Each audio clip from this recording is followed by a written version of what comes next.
Oh, I think that's proper. Ow, that's really hot. It's only running on 2 cylinders. It shat almost all of its oil out of there.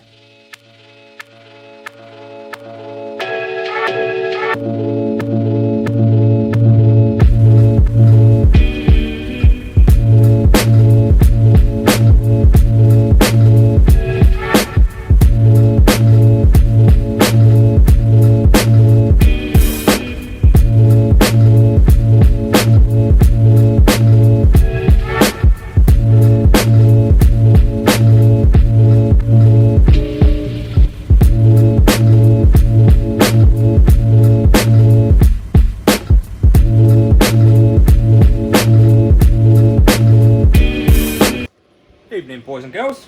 Another evening, back down the garage. As always, it's never any different, is it really?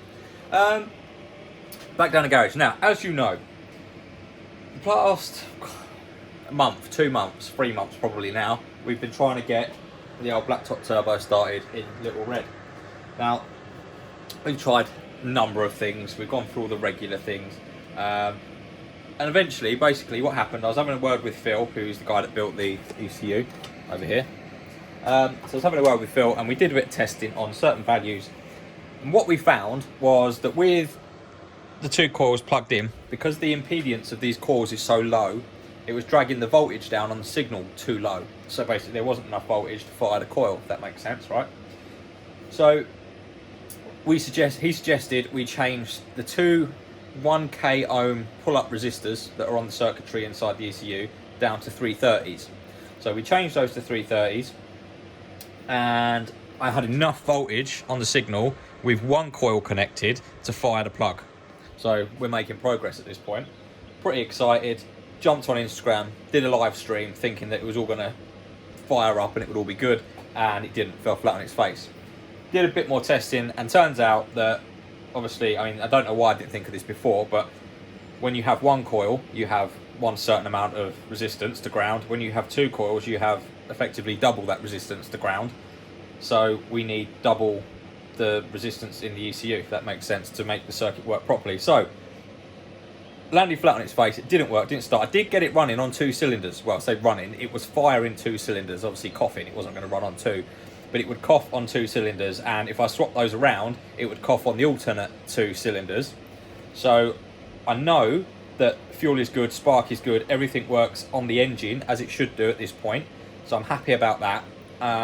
We just need to get the other 2 coils firing, basically.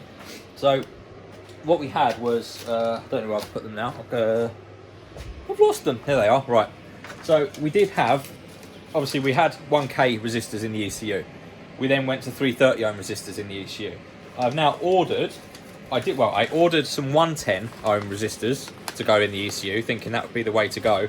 And then thought about it, and I thought, actually, I'm going to order the 100 ohm resistors. Now, 100 ohms is the lowest I can go on this type of pull-up circuit to fire these coils. So if 100 ohms doesn't work, we need to completely reconfigure, redesign the inside of the ECU and the way that it fires the coils, which is no biggie, but it's a pain in the arse. So I'm hoping that these little resistors in here are going to be enough to get it going. So I've got the soldering iron warming up, hanging in the engine bay there. I've got the ECU out of the car. I'm going to pop the casing off of this, and I will show you guys. I'm actually going to clear a bit of space first because messy as always. And I'll pop the case off. I'll show you what we're looking at. We'll get those swapped over. We'll do some tests, and fingers crossed, tonight might actually be the night that old Little Red fires into life. Make some smoke, make some noise, pops, bangs, flames would be nice. Okay, so ECU is out of the case. If anyone's wondering what the inside of a Mega Square ECU looks like, this is basically, it's just a bunch of logic chips, transistors, resistors, that kind of thing. Most ECUs I should think look like this on the inside because they all kind of work in the same way. So yeah, there's the two resistors that I'm referring to are this one here, you guys can see that, and then on this side there is this one here. So they were originally the 1k resistors on top and bottom. We changed those for 330 ohms. We are now going to go down to 100 ohm resistors. So reasonably simple to swap out. And I'm going to quickly go and do that now. You guys are sitting there watching. So I'm just going to remove, and I have to use spike nose pliers because, you know, fat man fingers and everything. So I'm going to remove. Guaranteed to burn yourself doing this sort of work.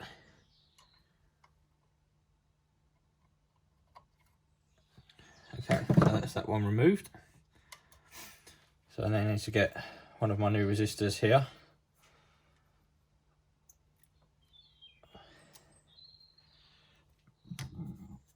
And cut the leg of the resistor down to a reasonable length, just like that.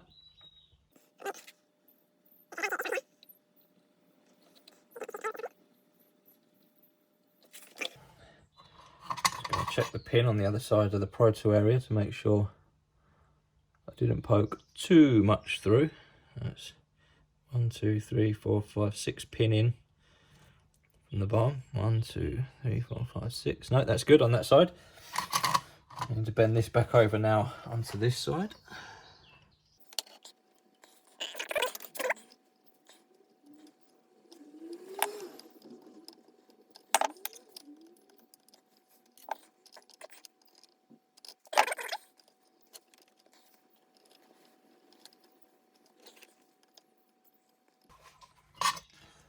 Okay, it's not the neatest soldering in the world this time round because it's been soldered on 2 or 3 times, but the joint is fairly good.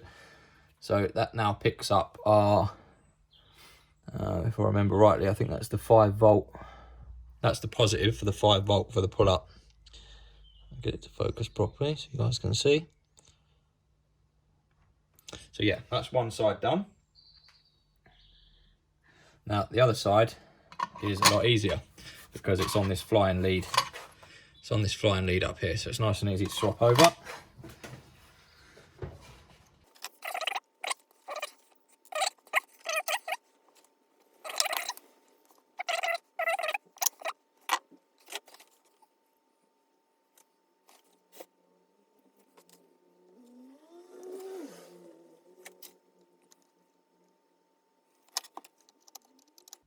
Okay, the second one done, as you can see there, and then because it's on a flying lead, this will have a tendency to bump around in the car. So we have this little piece of blue heat shrink on there, which just slide over the joint to protect it from hitting the casing or anything like that. And yeah, so that is it. That's the two pull-up circuits adjusted now from 1Ks to 330s, and then finally down to 100 ohms. And yeah, we'll pop this back in and see what happens. I'm just going to put a little piece of electrical tape between these 2 resistors just so that they don't short out this point here, because that would be upsetting. I'm just going to quickly grab this tiny little piece of tape here, and should be reasonably easy using this little thing here just to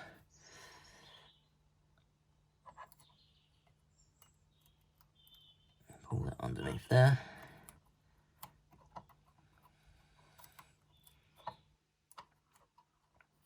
Just like that.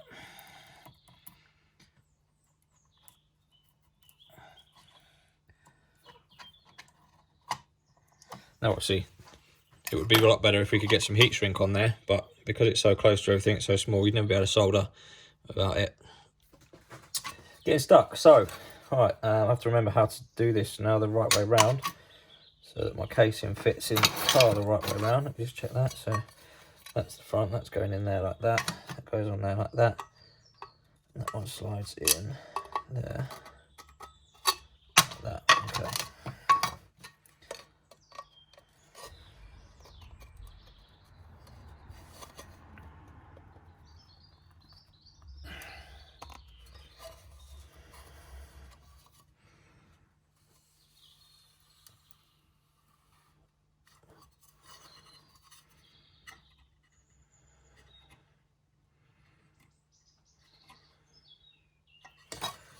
Top piece on.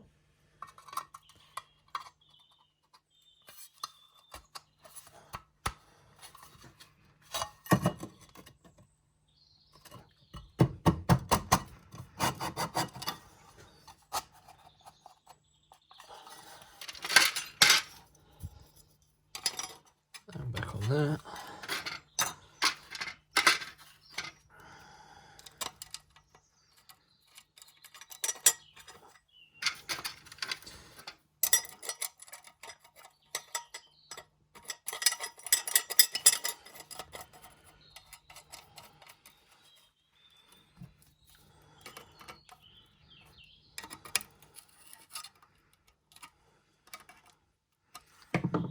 This end, make sure my LEDs line up properly.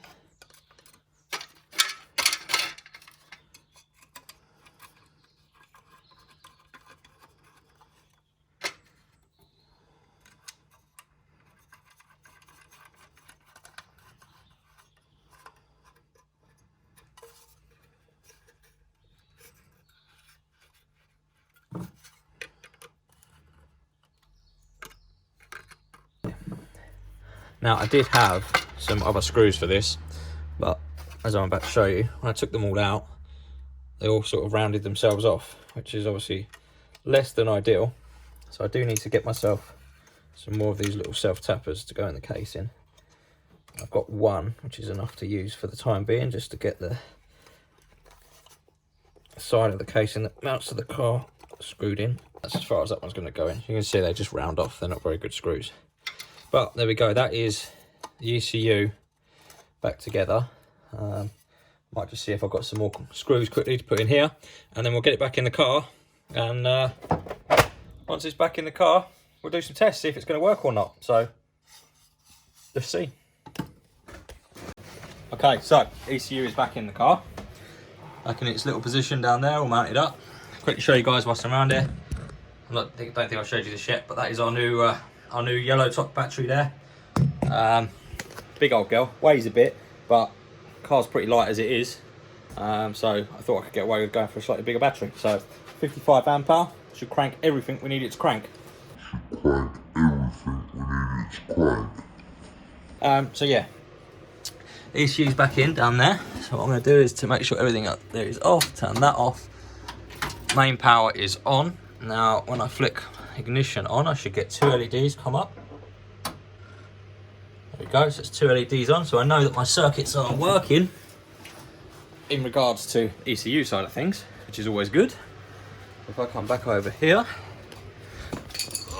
pick my lead up, plug it back into the laptop here. There we go. Just going to wait for Tuner Studio to load up. Don't worry about updating it, I'll do that a bit later on. Okay, so that's reading the ECU, so we know that's good. Okay, it seems good. Now it's only showing 7.2 volts, which is 7.2 volts, which is weirdly annoying and worrying, because there should be more volts than that in there. Might have to check that in a minute. But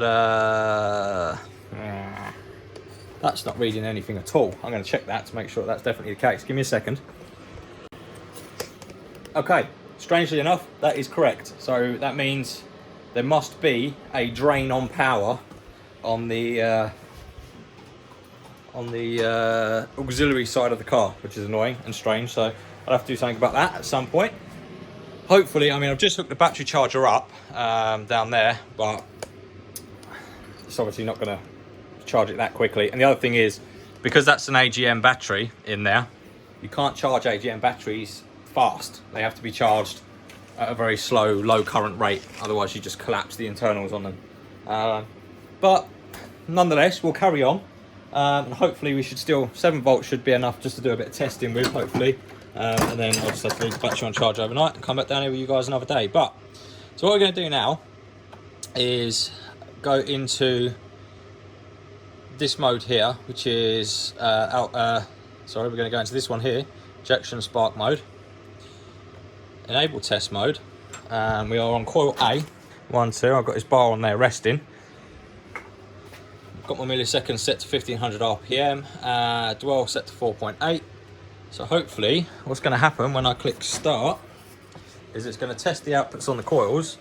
If I pop you guys here, so I'm going to pop you guys there and then zoom you in so you can see those two plugs.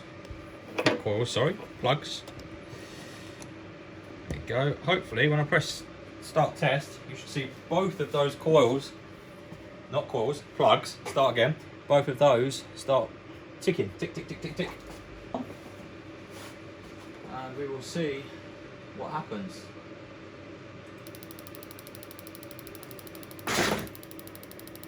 We have hey, we have 2 coils on 1 output firing, which is exactly what we wanted. Oh, quite exciting. The only thing that's really annoyed me now is the battery's flat, so it's not going to turn over. In fact, it's already gone down to 6.7 volts, which is not good, rather annoying. However, that means it should work. I'm going to quickly swap the plugs over onto output B, test output B, and if I get the same result on output B as we got on output A, I'm going to go home a very, very happy bunny. Right, let's get this swapped over, see where we're at, and I'll catch you guys in just a second. Okay, boys and girls, unfortunately the battery is flat. I've had to hook the daily up so that it will actually charge the car so we can get it started. There's a little bit noisier in here than I would have liked, but I've got you guys set up there. I'm going to turn it on and we're going to see what happens. Fingers crossed, what's going to happen is it's going to fire straight into life. So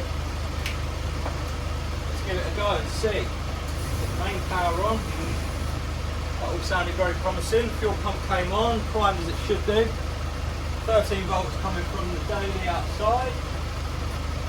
Just going to pull a small amount of fuel out because we did have way more fuel than we actually needed. So I'm just going to, when we were cranking the other day, we were getting quite literally raw fuel coming out of the thing there. So I'm just going to, okay, pull some fuel out. Shall we see what happens there?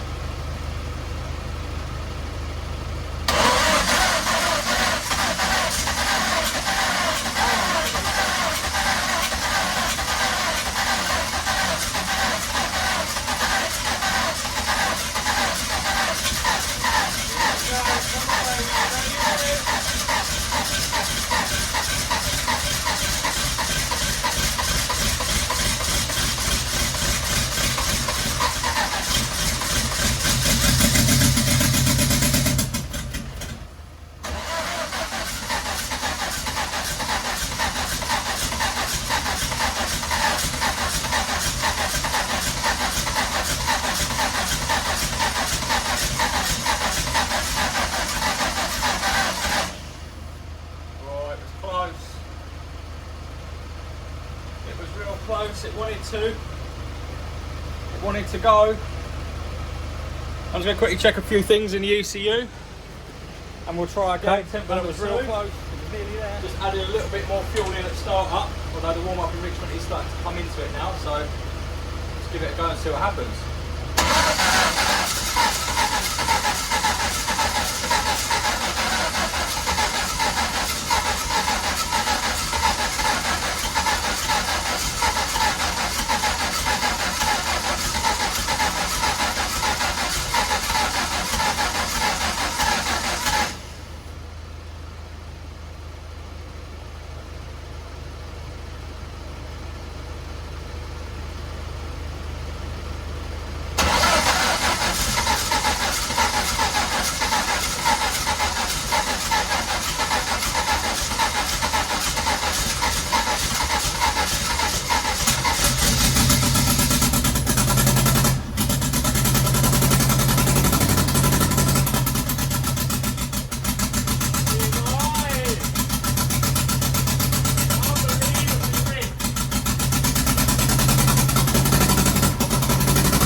I mean, it's running like an absolute dog, and if I don't give it at least 50% throttle, then nothing happens.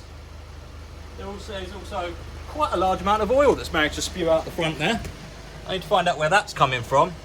It looks quite creamy as well, to be honest. Might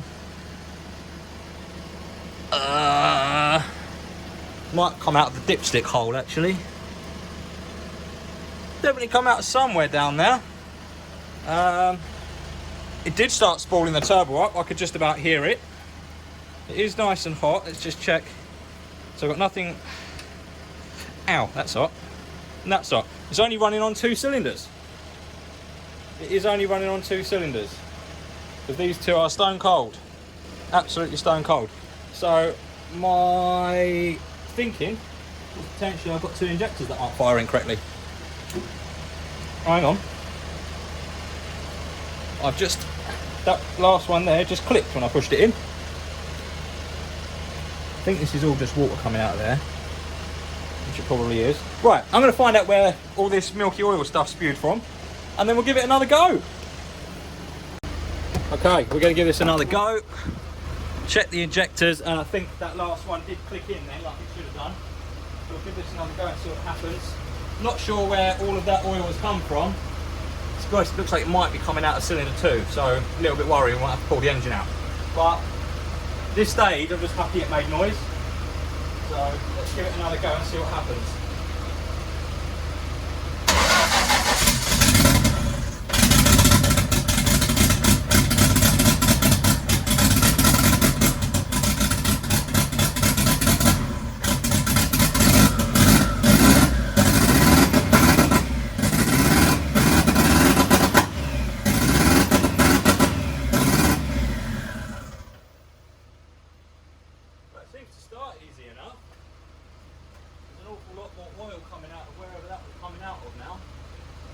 Make it a little bit easier to find out where it's coming from. Oh, looks like there might be a bung missing from my block. Just strange. Just down there, there's like a little river of oil coming out. Cylinder 1 is now hot. Cylinder 2 is not. So we've still got a problem there. I think that's probably, ow, that's really hot. I think it's likely to be the injector plug, so I'm just going to see if I can get that wedged on a bit better, and we'll see if she'll fire up again. Yeah, this is exciting, this. Okay, the problem appeared to be one of the pins in here had come loose, so it wasn't sparking properly when it was in place. I must have done it, I put everything back together. So hopefully now that cylinder will fire. I know the other 3 do, because the primaries are hot, the exhaust runners, the headers are hot. So let's give this another go now, see what happens. I'm worried I might have pulled a little bit too much fuel out now, because obviously the AFR would have been reading, let's see if I get the focus right on that.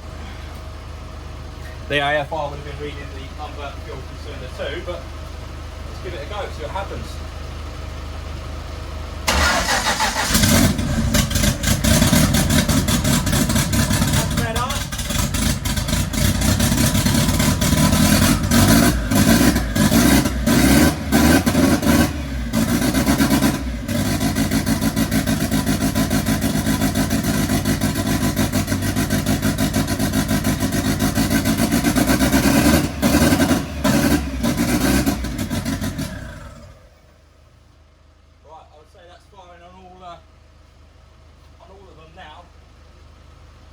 A lot of fuel out there.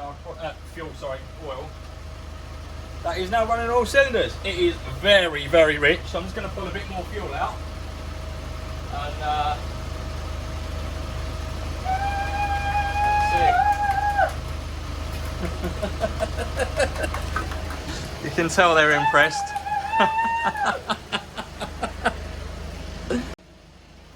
Okay, I'll pull a little bit more fuel out now. We're going to fire it up again, and we'll see how it goes. I'm hoping if I get a few pops and bangs out of it. Let's see.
shat almost all of its oil out of there now, which is messy. They were some big flames. Some very, very big flames. It's unbelievably rich. Like, it's reading 10 on the gauge and about 17 up here. So something's not quite right, because obviously that's showing it as really, really lean. That's showing it as ridiculously rich.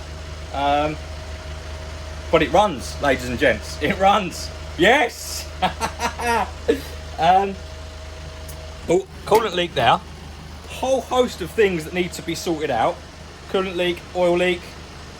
Work out why, you know, it's obviously showing lean on the ECU but really rich on the gauge on the wideband in the car. I'm assuming that's probably an oil, not an oil thing, sorry, a calibration thing. I need to get some extract in here because it's very, very smoky. She runs, son! Yeah, calm yourself down, calm yourself down. Don't get too excited. I'm really happy, boys and girls. I'm gonna leave that video off there and just enjoy the rest of my evening now. As always, thanks for watching, guys. Thanks for sticking with us for all these hard months of us having nothing working, and I'll catch you on the next one. Appreciate it, guys. Ta-da. Gotta go one last time.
I can live with that for a first start.